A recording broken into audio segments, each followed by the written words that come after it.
Good day, everyone. Thank you for joining us for today's webinar, Resolving Tech Disputes, a deep dive into the new JAMS AI rules. My name is Margaret Pope. I'm the Practice Development Manager of JAMS Global Practice. JAMS is the world's largest private provider of alternative dispute resolution services. We're so glad to have so many of you joining us today from all over the world.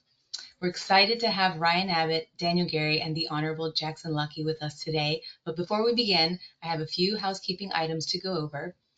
This webinar is eligible for 1 CLE credit for California and New York.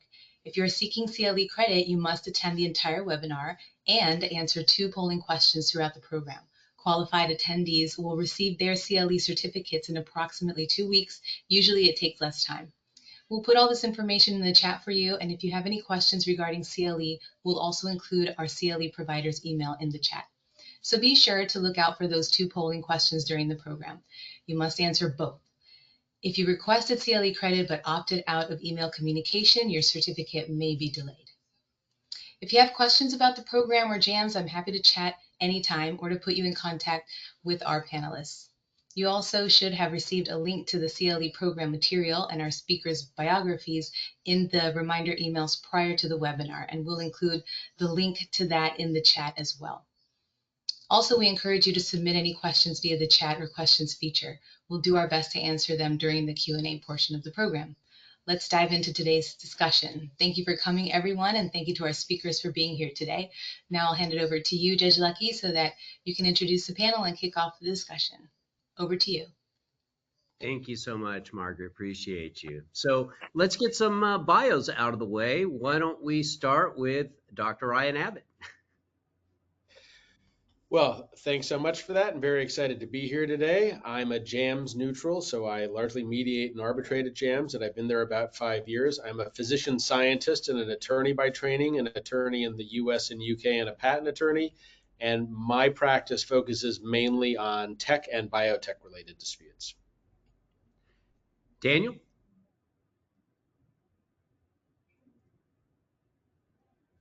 So now that I figured out how to unmute myself, I'm a JAMS neutral, a bachelor's, master's computer science, specializing in natural language processing and AI. I've built and sold multiple startups. I've been a neutral for the better part of almost 2 decades at this point. I serve as an arbitrator, mediator, and special master on all sorts of disputes, ranging from the mundane to the super technical, complicated IP-related, technology-related sort of disputes all over the globe. And I'm Jackson. Oh, I'm sorry, Daniel. Go ahead. And I like to ski. And I'm Jack Lucky. I'm a retired judge from the Superior Court of California. I'm currently a JAMS neutral, have been there for 3 years. I'm a hobbyist computer programmer and have a general practice in mediation, arbitration, and private judging, refereeing with JAMS. All right, so with those preliminaries out of the way, let's talk about why JAMS is motivated to bring AI rules for the arbitration of AI disputes. Let's start with Daniel. Why do you think that it's important to have bespoke rules for these types of disputes? Well, I think at a practical level, AI-driven disputes sort of fall into different buckets. You have the consumer sort of disputes, and then you'll have the business-to-business disputes, and then you'll have the technology platform sort of driven sort of disputes. And I think fundamentally the technology of AI generates vast amounts of data, right? Whether it's training data, whether it's weighting scores, whether it's the neural network, whether it's specific vertical models, but more data than probably most litigants have seen in their entirety of litigation. And so that introduces complexity, not even accounting for the billions of dollars that have been invested to build out these proprietary sort of large language models or narrow models, depending on the vertical, and protecting and managing that information. And that process is probably a lot different than what individuals are used to.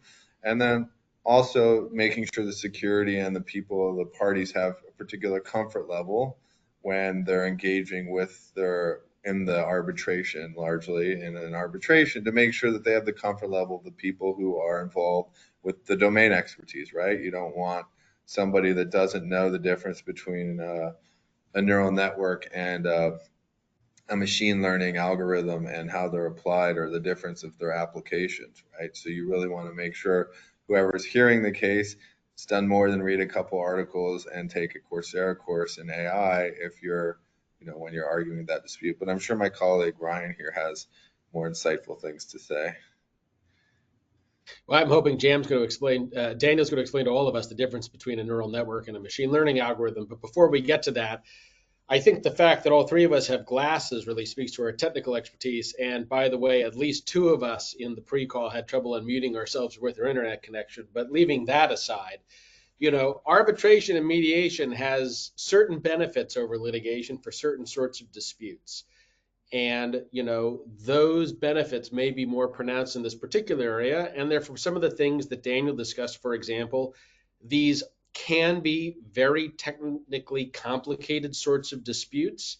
And it can be particularly beneficial to have a neutral who is familiar with the underlying technology, because it saves time in getting a generalist up to speed. And you might be more likely to get to the right outcome with someone who understands the substance underlying a dispute. And one of the benefits of arbitration as opposed to traditional litigation is you have more control over your neutral. And so, for example, these rules kind of increase that by having JAMS pre-vet neutrals who have that sort of technical expertise, and ensure you are more likely as a party using JAMS to be getting what you're looking for. And so in some of those different domains we discussed, Daniel discussed the complexity and the vast amount of data and their value. These could be very complicated ecosystems of players too, people, building models, using open source models, integrating models into bigger platforms, selecting training data, curating trained data, so on and so forth. And those things can go wrong in complicated ways. And the cost of dealing with all that data and the technologies can be overwhelming.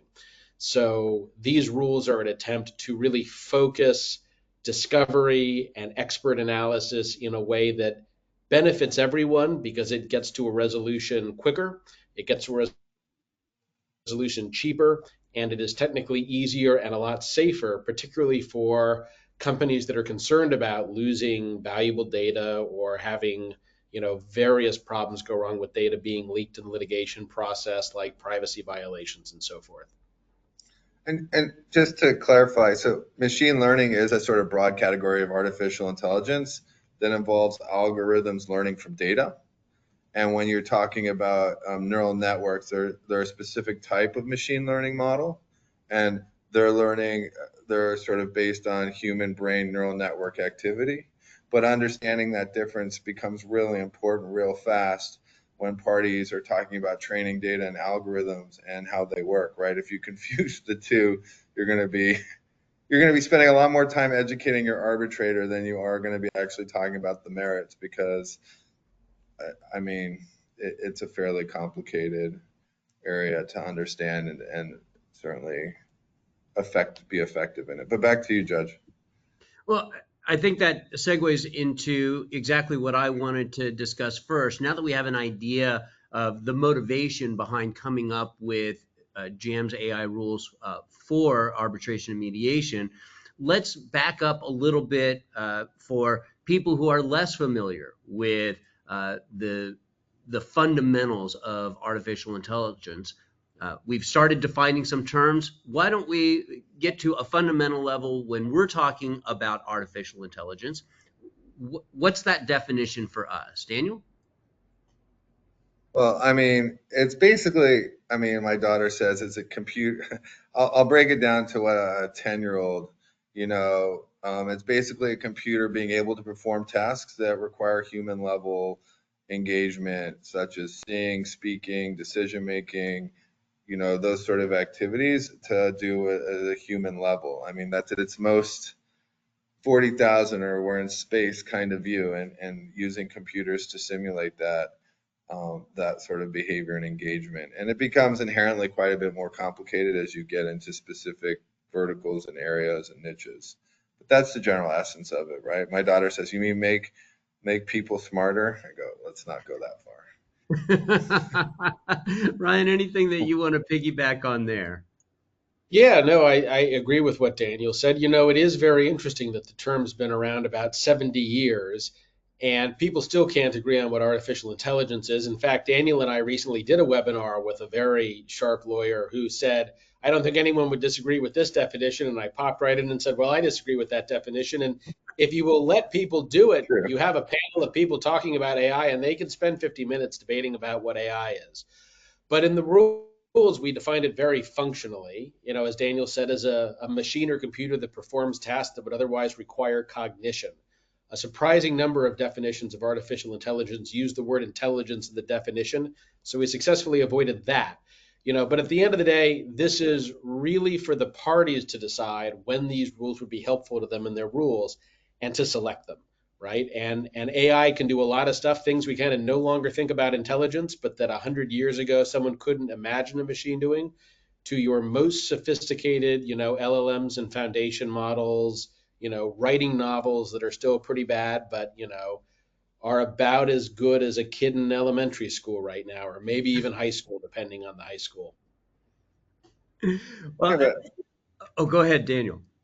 no, I just wanted to build on what Ryan was saying. I mean, at a fundamental level, right, artificial intelligence runs the gamut, right? There are targeting weapon systems that use artificial intelligence to do targeting, and then there are artificial intelligence systems that students use to write their term papers, and then there's artificial intelligence that's being put into Figure Robot, literally the company Figure Robot, right, to do mundane tasks, right? People don't appreciate how complicated it really is to actually serve a cup of coffee, right? You have to identify what is coffee, what is a cup, how do I hold it, how do I move it, how do I walk, what's a human, what's a space look like, right? That mundane task is actually inherently a very complicated set of data points or learning. And so, the generative AI we see today is probably, a form of AI, but certainly not, the most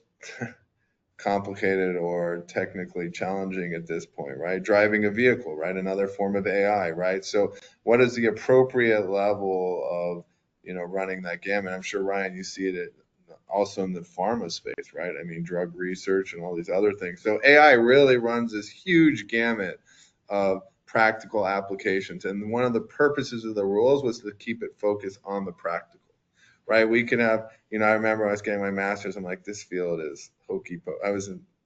Doesn't matter when, but many years ago, and I was like, who's going to need to know Lisp and Scheme? I mean, that's whatever. And now today it's like in vogue, but or Python or whatever. And I think that at a practical level, it's important for practitioners to understand that it is focused. Our rules are focused on the implementation side and its actual delivery into the streams of commerce. So I don't know. I just wanted to build on what Ryan was saying because that was an excellent point. Daniel, there are Emacs users, 2 or 3 of them in this audience who are probably cheering at your little shout out to Lisp and Scheme.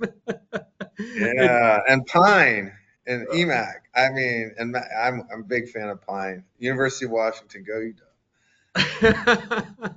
Well, it's interesting. I was thinking back to the days of the early home PCs, the TRS-80, and I remember, if I'm remembering the name correctly, it was Eliza was my first experience with a chatbot, and you can Yeah, the imagine. shrink.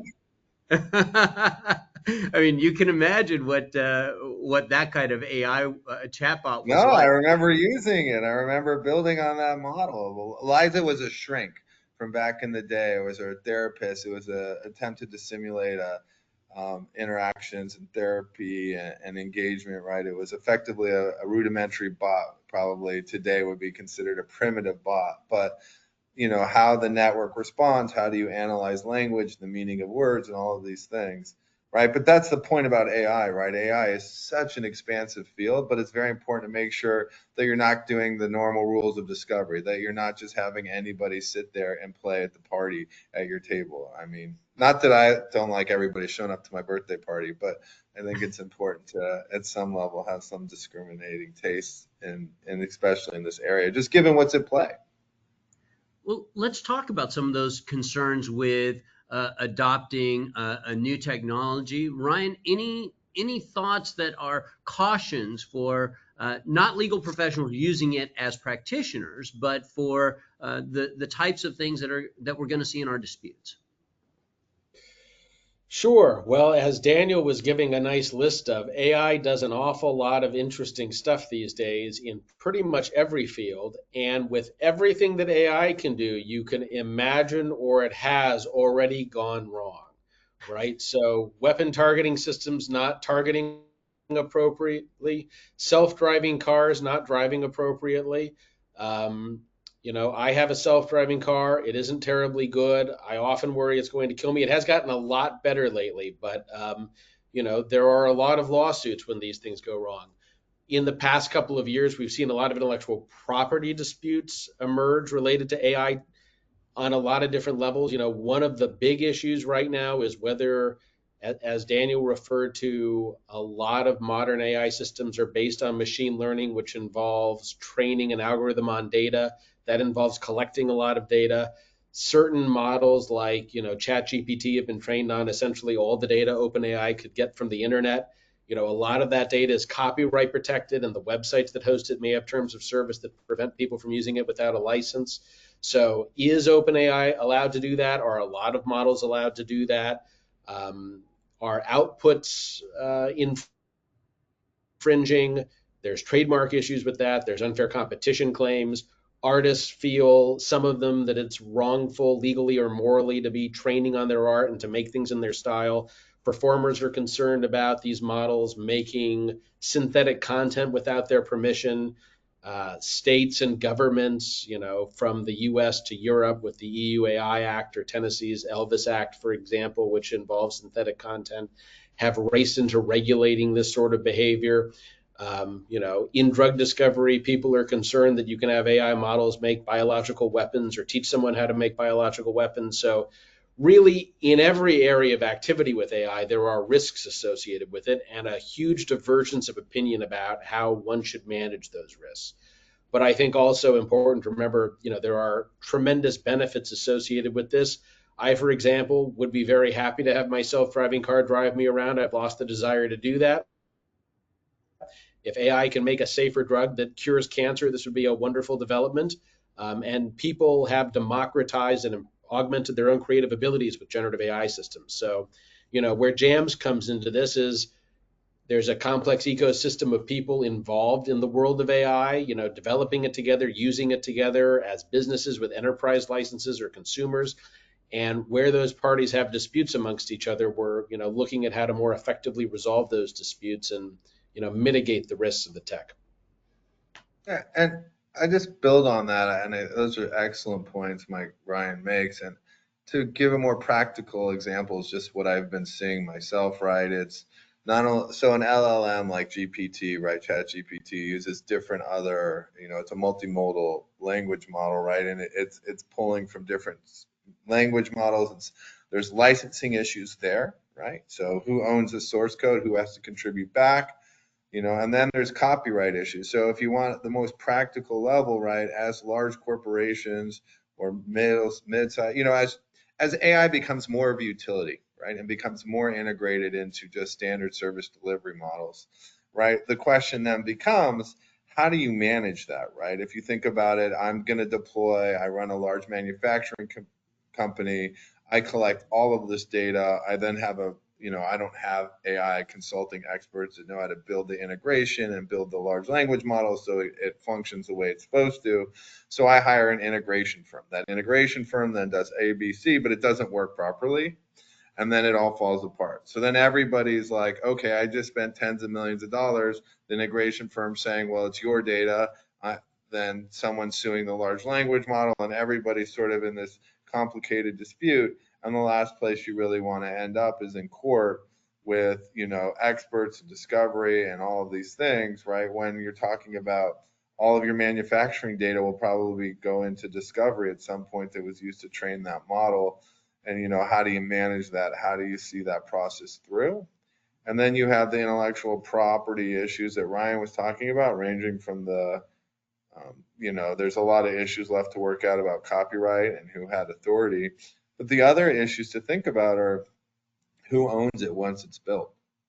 This is an area Ryan is quite knowledgeable in as well. But like if I use an AI model in drug research that's open source, that results in the discovery of a new drug because I put in different inputs and data parameters, who actually owns the output? How is that license structured? And so on and so forth. These are all issues that need to be resolved. And the last place you want to be is to have someone who doesn't know the difference or how AI actually works be making decisions about what was most effective.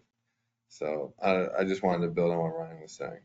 Yeah, and I wanted to kick it back to Ryan for just a minute or so, maybe a few more, because Ryan's done some fascinating work on the output side of things and what that means in terms of IP, copyright, patent, and we see the horizon ahead where is the output that somebody uses that's assisted by a generative model going to be protectable in some way for that company? Or is it something that, it's machine generated, therefore, at least in the US as of right now, it's not entitled to any type of intellectual property protection under a copyright or patent? Ryan, you've been waist deep in this stuff. Yeah, well, I think it's super interesting. And, academics have thought it was super interesting for a really long time. And everyone else got suddenly interested in the past 2 years when finally AI got to the point where it could make at least mediocre sort of generative content. Because before that, AI could make something, in whole or in part, and people would debate about that. But it was universally the case that the thing it made was terrible. And so it had no commercial value. But now anyone can go on and use some of these open access models, or some have kind of higher end enterprise licenses that they'll give to you, and you can make pretty interesting content. And so suddenly the question of whether this output is protectable is relevant. There are some jurisdictions that protect it, like the UK. The UK actually changed their copyright law in 1988 because the British Computer Society was lobbying in the 80s that if we didn't quickly have an answer to this question, there was going to be widespread confusion in the creative industry, and they were 30 plus years ahead of their time. But now, sure enough, here we are in the US with some widespread confusion about it. And you know different jurisdictions do it differently. There is a case right now I'm involved in, Thaler v. Perlmutter, now with oral argument scheduled in September, on whether or not, if you lack a traditional human author and an AI makes creative output the way that people do with, DALL-E 2 or Midjourney or Stable Diffusion, some popular models, if you give it a prompt, say, do an image of a webinar, and it does, and it turns out to have a lot of commercial value, whether anyone can protect that sort of thing.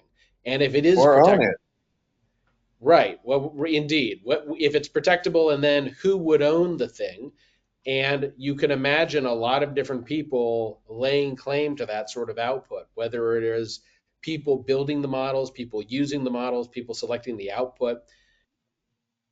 The same sort of principle exists in the patent field, where different jurisdictions have handled this differently, but the US has now held, the Federal Circuit held in Thaler v. Vidal, that generative AI output cannot be protected with patents. And the US Patent and Trademark Office a couple months ago did a complex guidance now on the fact that a human being has to have made a substantial contribution to an invention for it to be patentable, and detailed guidances of when different people do different sorts of things, whether it would be patentable and who would own it.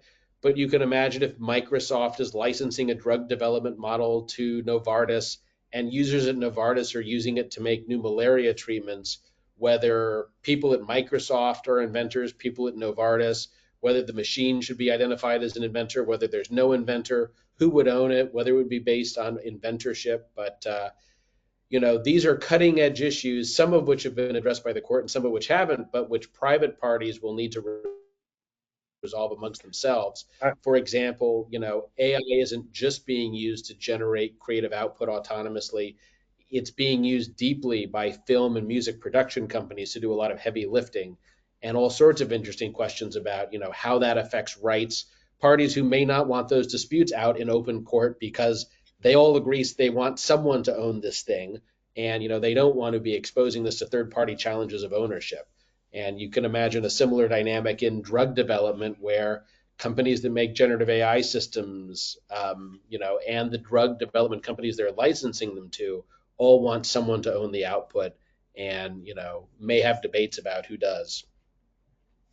Yeah, and to build on that, just on the disputes that I've seen, right? That's a huge issue about who owns it, who licenses it, and who pays for it, right? I mean, and you don't want to take this into court. You don't want it to be you don't want to. I mean, I've seen the more mediation, right? But the idea being is that the outcome isn't so great for anybody if it turns out that everybody learns that you're using generative AI to do most of the heavy lifting in making, a film or these other things, and how the licenses and the payments come and play out and those things. So that, again, I think, helps drive home the real value of making sure you have the right sort of people helping resolve those sort of disputes, right? I mean, the courts are hearing novel issues, right? But 99.9% of the world isn't going before the courts. They're waiting to see maybe what the courts do, to see, what the case law looks like. But in the meantime, they're still transacting, right? Hundreds of millions of people are transacting on AI-based systems and spending, at least millions of people are spending money, right? And they're transacting, right? And those disputes need to be looked at and evaluated. So, but I'll return it back to you, Judge. Well, and it's interesting because when we think about what litigation means in cutting edge technologies, Ryan and I have talked about this before. I think we were joking about it this weekend with Daniel, that by the time the Supreme Court gets to a technological issue, that technological issue could, at least that particular dispute could be moved. The larger point, like Google versus Oracle, the copying of an API, is that protectable? Is it not protectable? That dispute may remain, but by the time that abstract dispute may remain, but the concrete dispute of this particular party versus this particular party, that was moot by the time that the Supreme Court weighed in on it. So, and to build on that, I think you're making an excellent point, right? AI is going to become a utility and function at some level, right? And so the disputes will become inherently quite a bit more complicated, and the court's ability to give clarity to people that are transacting on that may certainly trail substantially. And so businesses operate much better with clarity of resolution of how boards aren't comfortable spending $200 million on the idea that a court may decide something and you hinge your entire core business function on something. Parties feel maybe a lot more comfortable when they're, we're going to build an API. Is it protectable? Is it not? Right? And then what does that mean and how does it work? You don't necessarily want to wait 6 years, because I think they actually Oracle by the time the issue was resolved, the technology had been, the entire issue had been removed from play in the real world of delivery. But I don't know, Ryan, you want to weigh in here at all further? I seem to be having trouble weighing in for connection problems. AI may be able to design new drugs, but it doesn't seem to be able to connect me to a webinar at the moment. So, having missed most of your response, except for the point that, yeah, actually, I think I got it right. I mean, as you were saying with Google versus Oracle, right? The commercial issue was largely gone by then. If you're fighting over ownership of, generative AI output, you don't want to wait a decade for a court to get around to really definitively answering this question, or, whether the training data that you're using is fair use. I mean, you need kind of fast, actionable resolution to move forward commercially. So that's another benefit of arbitration over litigation. And plenty of people will still be litigating to get the case law. So we've talked about having subject matter experts, having some input on who we're going to get as our neutral, whether it's an arbitrator or mediator. We've talked about the privacy issues, that we don't want to be putting certain information out in discovery, and that private arbitration or mediation might provide some greater protections of that privacy. We have some expedience, right? We can get this done quicker, and also maybe not have the ripple effect that general litigation would cause once a rule comes out that maybe or maybe not is hip to the vibe of what's going on in that moment, right? We're going to educate somebody who maybe doesn't have a background and is making a decision. Let's talk a little bit about ChatGPT or generative pre-trained transformers in general, because that's what's happening now, at least in terms of at the biggest chunk of AI. It's entering consumer products. And Daniel, what I'd like to do is kick it to you for people who struggle a little bit with, okay, how is a ChatGPT or transformers in general different from this umbrella of AI? I mean, so at a high level, the GPT models are transformer neural networks at a practical level. So the transformer, it uses it's self-attention. It focuses on different parts of the input text during each part of the processing. So this model, right, captures more context, improves performance, on natural language processing tasks, right? So it's predicting the next word, but it's using it by doing this, which is much different than, and they use these, deep training models, which they train these models on vast amounts of data and it's trained on. And they use deep learning model basically to give the GPT or the transformers has basically, been trained on a whole lot of language or words. And so its ability to predict the next word, that's just much different than vision learning or drug research or, all sorts of other things. So at a high level, we can, discuss in further, what is transformer, architecture and how it powers ChatGPT. But I mean, basically, they're computational language models that basically build, basically neural networks that basically have memory about what's going on and what, inputs and outputs, and they're able to predict the next word, sort of relationships there. So, but they're basically approximating, and then they're using these artificial neural networks sort of to help simulate, how it's going to all go forward. And they train these things called transformers that then predict the next words, which is why everybody loves it so much. When you say, pretend you're blah, blah, blah, write a blah, blah, blah about whatever, right? I think eventually we'll get rid of the need of prompting altogether. I think eventually your GPT model transformers will be evolved to a point where they'll be able to infer context based on, the user's interaction with the systems and the data they're provided. Hopefully that answered it at a high level. I don't know, Ryan, you want to add anything to that? No, I think that was good on a technical level. I think kind of on a more practical, functional level, these models just finally reached the point about a couple of years ago and were released in an open access sort of way where the general public was finally getting to interact with AI systems that had significant capabilities and in more or less intuitive sorts of ways without needing to understand programming language. And these systems are disrupting in a lot of different areas with, wildly divergent predictions about just how disruptive they're going to be. Some people saying no one's going to have to learn a coding language again because AI has gotten very good at, coding.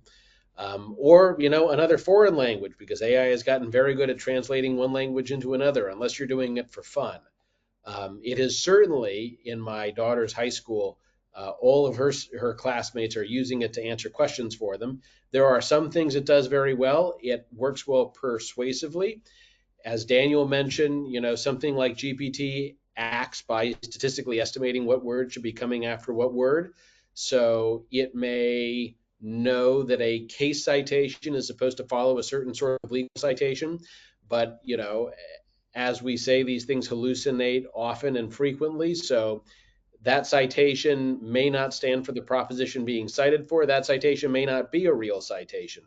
So, But these systems do some things very well, other things not so well, and you really have to, whether they're involved in the substance of a dispute or you're using them as counsel or a neutral, kind of know their limitations and how they function.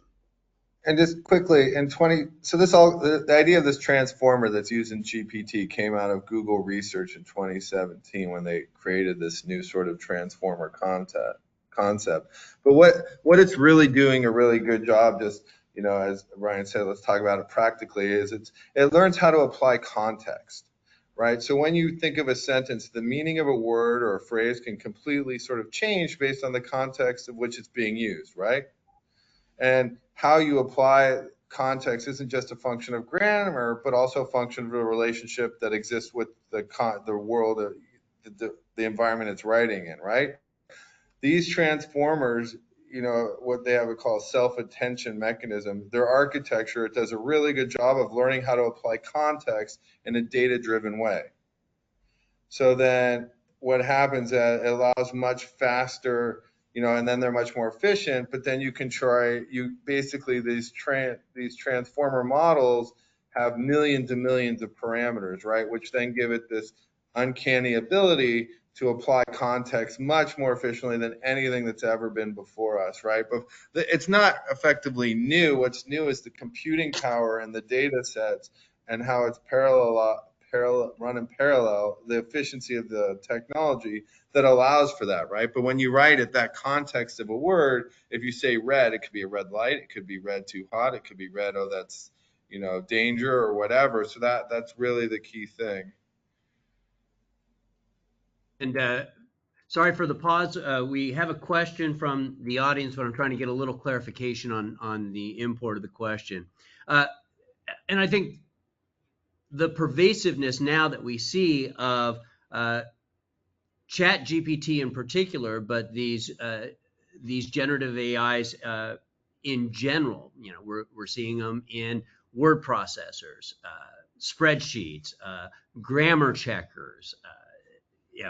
Obviously just the straight chat bots that you can reach through your web browser or through different clients to generate code, text, scripts, art, and the pervasiveness with which we're seeing. The Apple Developers Conference showed how they're going to have generative art and generative grammar checking on an operating system level in the next iteration. So we're seeing this pervasiveness. Let's talk about JAMS trying to get ahead of the disputes, or at least get on the disputes as quickly as possible, and talk about some of the particulars of the JAMS rules that we've created to apply to AI. So let's pitch it to either one of you. Want to talk about an overview of the JAMS ADR rules as to AI disputes? I'm happy to, as Daniel looks frozen to me. Just my bad internet. Sorry. I was didn't have bad internet. I just thought you were going to weigh in first. Happy to weigh in. I mean, so there's kind of three buckets of things. One we discussed, which was getting, domain-specific, knowledgeable neutrals selected as arbitrators. The second is it has enhanced confidentiality and protections. So it does that in two ways.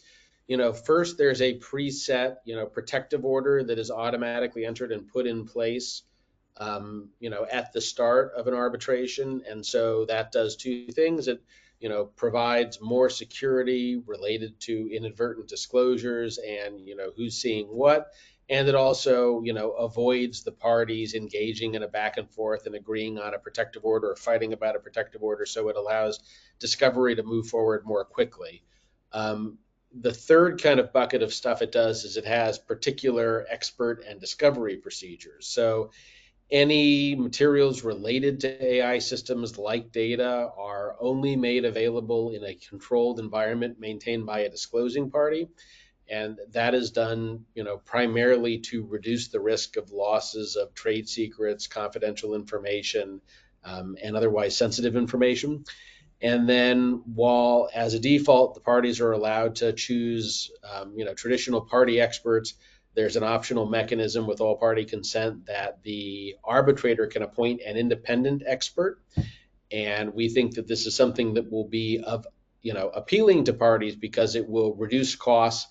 It will avoid a battle of the expert. And where an independent neutral expert is selected by an arbitrator, you're getting someone that JAMS has also looked at to ensure they have appropriate expertise, and they'll be answering questions posed by the arbitrator to the expert in a written report and then giving testimony at a hearing. So all of that is designed to streamline the process, get to a faster resolution, save money, and avoid unnecessary conflict. Daniel, anything you want to add on an overview level as to the JAMS rules? I think Ryan touched on most of the key points. I think at a practical level, right, when you're deploying or evolving AI systems or solutions into the marketplace, the current rules that are available just simply will result in an unwieldy process, in part just as a function of the outcome, right? I mean, if someone wants access to your, you have clients that sign up that are contributing vast amounts of data into the system that you're collecting, right? Just things that you haven't seen or thought of. And I think the high level that Ryan's summary, I think, really touched on how it adds value to that process of making sure the resolution is efficient and doesn't take 3 to 5 years. It can be done quickly, efficiently, and in a cost-effective fashion, or more cost-effectively than it would be in litigation and court. Let's talk specifically about JAMS Rule 15B and arbitrator selection. What is it about this rule that helps parties who have these types of disputes make sure that they're getting the right kind of neutral? Right? Well, it has set internal guidelines at JAMS for who is going to be a panelist for these sorts of disputes, but it ensures that someone has a technical background in AI and has done significant training, excuse me, including internal training at JAMS, and that this is basically someone that JAMS as a, long-standing neutral institution has vetted as having technical expertise in the matter being litigated. So you don't have to look at someone's bio and wonder whether they're qualified to do this. You are selecting from pre-vetted people. Daniel, you want to talk about how that can be resource conserving for the parties? Yeah, I think at a most basic level, right, having to teach a neutral what you're talking about is going to cost you a lot of money. I think at the most basic level, having to explain them the difference between, transformer, what's a transformer, how does it work, what's it doing, right?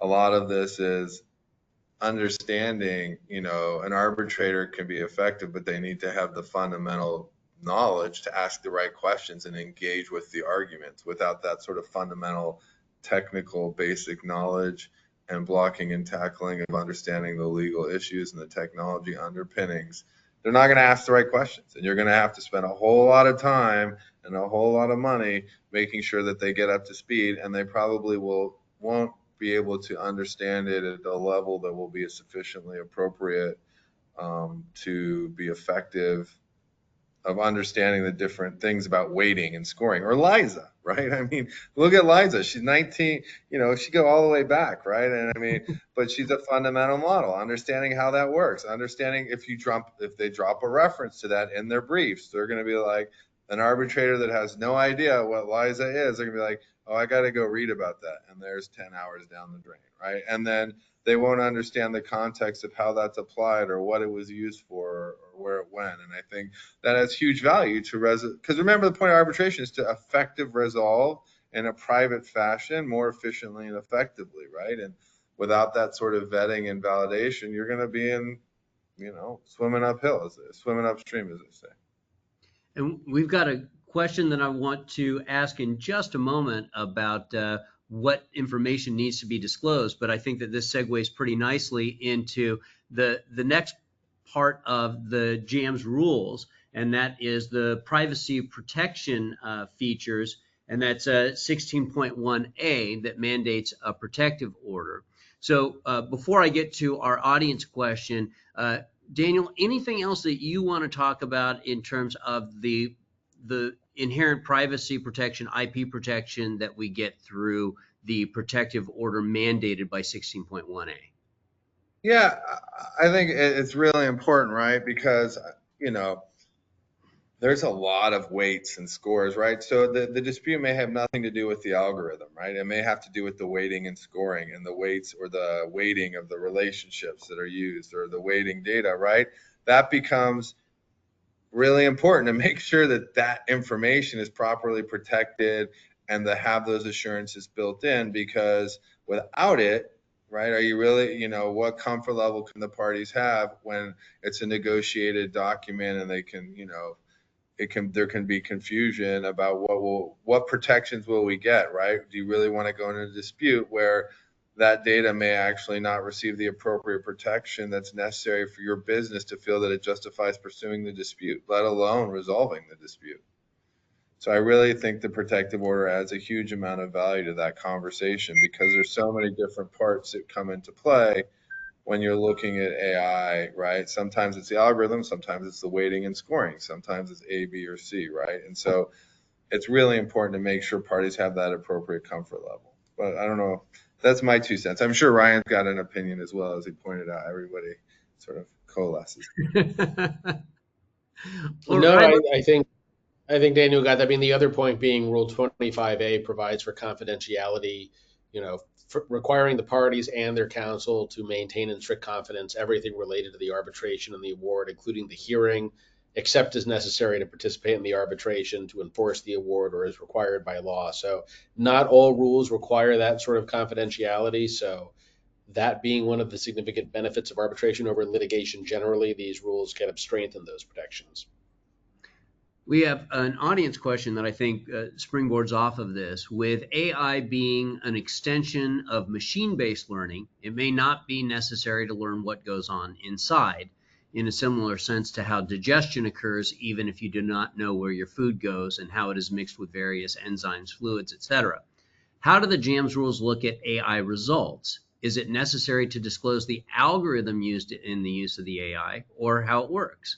And Daniel, you want to field that question or questions? So I'll take the first. So, I mean, it depends on the dispute, right? If it's nothing to do with the algorithm or how it works, but has to do with the weighting and scoring or the other things that are being used, right? That's a lot of the value that we're seeing today about weighting and scoring, which has nothing to do with the underlying code base, right? But it's just, or the URLs, or it could be something as mundane as the URLs that were used to train the model, right? You may not actually even have the data. They may just have a URL or whatever, right?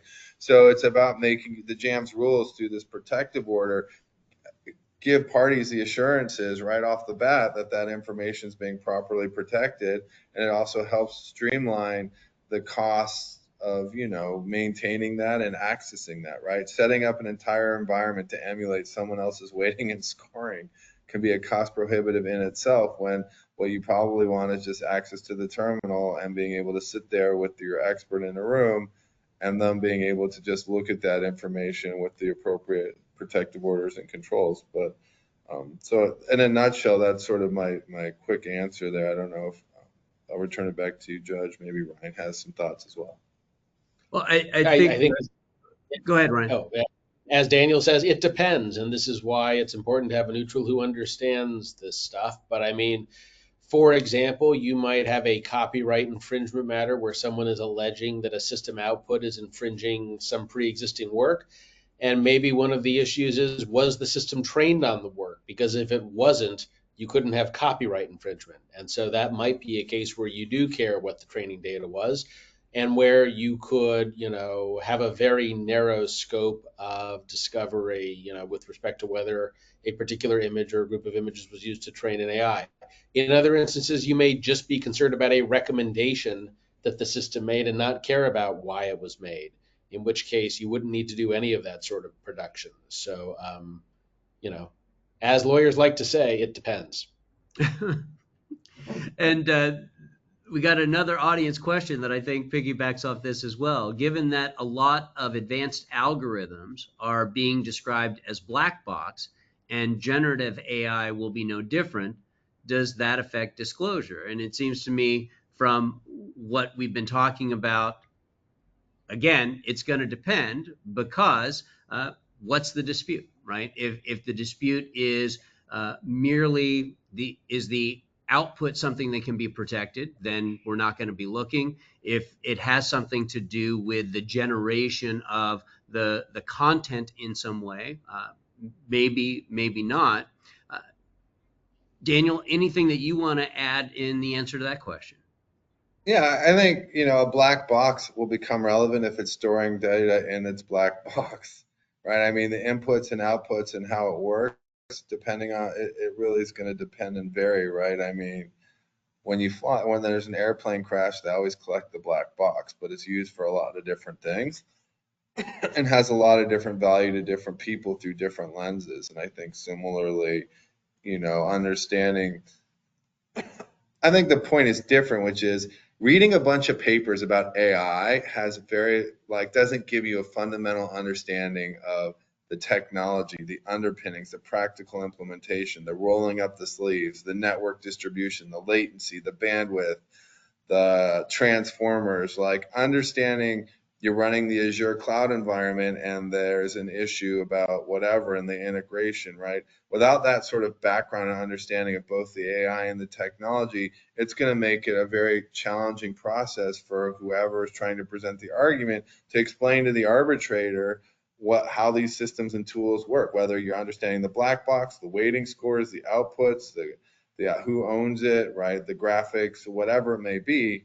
So I think that it's really a fact specific exercise that needs, will vary based on the inputs and outputs. I want to talk about how that works with JAMS Rule 16.1b and the way that we treat experts and try to streamline that process. We have both a scope component and a privacy component that goes into that rule, and that we're sharing no more with the expert than needs to be shared. And we're limiting the opinions of the experts to specific areas in order to be cost saving as well. Ryan, can you speak a little bit about how this last rule that we've implemented, 16.1b, helps us with these goals of streamlining the process and protecting privacy? Sure. And I mean, so 16.1 mainly has to do with the conditions under which this information is disclosed, which is to say, in a controlled environment by the producing party where the produced materials cannot be directly removed. And so, you could imagine, you know, an AI making a recommendation, that someone alleges is biased in, hiring someone based allegedly on their gender, or resulting in a bad outcome for a self-driving car, or resulting in an improper bail determination and a, widespread fishing expedition in federal or state court, with everything related to the AI being turned over. And, in part, one of the bad outcomes of that being potentially this stuff just kind of making its way off of computers of experts or counsel or competitors or competitor experts having access to this. So the protections are built in more to the production or the inspection and the, avoiding inadvertent disclosures of the information. As to constraining production of things, this is where it's helpful, I think, to have an expert who is familiar with the underlying technology and, really examining what the claims are and what needs to be produced. Black boxes may or may not, be difficult to see what was going on inside versus practically impossible. You may have to look at certain versions of software that was going on, how the software was designed, how it was trained, how it generates recommendations may or may not be relevant. It may simply be that a bad recommendation was made. It may be that the claim requires certain decision making into it. And even when there is a black box, so to speak, you may be looking at what terms, teams of people did in terms of design and governance of those systems, and that may be the relevant inquiry. So, constraining what's produced in the production is, the role of the knowledgeable arbitrator to say, you don't need every possible thing related to the system since the dawn of time. These are your claims. This is the dispute. This is what's relevant to you. This is how it's going to be produced to avoid it getting out into the world inadvertently, and to have someone keep that on track. Daniel, anything you want to add? Yeah. Yeah, I think to build on what Ryan's saying, it's important to recognize that litigation is an adversarial process. So there's probably going to be disagreements as to what's the appropriate scope. And I think that it's very important to take what Ryan's saying and thinking of its application, right? I mean, it's going to be rare that there'll be agreement. So making sure that you have that ability to control the process and the details will be fairly important. All right, we are getting close to the end of our presentation. I want to make sure that we take care of any outstanding questions. And Ryan, why don't you pitch in on one of the questions that we have from the audience?